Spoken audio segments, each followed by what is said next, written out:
ஆடி பிறப்பினை முன்னிட்டு திருப்புவனத்தில் அதிகாலையிலேயே களை கட்டிய கால்நடை சந்தை. விலை உயர்வால் கால்நடை வளர்ப்போர் மகிழ்ச்சி.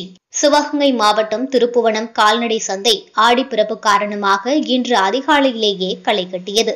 திருப்புவனத்தில் வாரந்தோறும் செவ்வாய்க்கிழமை அதிகாலை 5 மணி முதல் 8 மணி வரை கால்நடை சந்தையும் அதன் பின் காய்கறி சந்தையும் நடைபெறும். திருப்புவனம் சந்தைக்கு கேரளா, தேனி, மதுரை, விருதுநகர், பரமக்குடி, சிவகங்கை, ராமநாதபுரம், புதுக்கோட்டை உள்ளிட்ட பல்வேறு பகுதிகளில் இருந்தும் வியாபாரிகள் ஆடு, கோழி, மாடு வாங்க வருவது வழக்கம். சுற்றுவட்டார 153 கிராமங்களைச் சேர்ந்த விவசாயிகள் தாங்கள் வளர்க்கும் ஆடு, மாடு, கோழி உள்ளிட்டவற்றை விற்பனை செய்து வீட்டிற்கு தேவையான பொருட்களை வாங்கிச் செல்வது வழக்கம். நாளை 17ஆம் தேதி ஆடி மாதம் பிறக்க கொண்டாட உள்ளதால் ஆடு விற்பனை களை கட்டியது.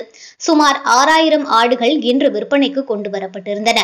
10 கிலோ எடை கொண்ட ஆடு கடந்த வார சந்தையில் 8000 என விற்பனை செய்யப்பட்ட நிலையில் இந்த வாரம் 10,000 முதல் 15,000 ரூபாய் வரை விற்பனை செய்யப்பட்டது. கோழிகளின் விலையும் 300 ரூபாயில் இருந்து 500 ரூபாய் வரை விற்பனை செய்யப்பட்டது. கிண்ணி கோழிகள் ஜோடி 1700 ரூபாய், வாத்துக்கள் ஜோடி 2600, சண்டை சேவல் 5000 ரூபாய் என விற்பனை செய்யப்பட்டது. விலை உயர்ந்ததால் கால்நடை வளர்ப்பவர்கள் மகிழ்ச்சியடைந்தனர்.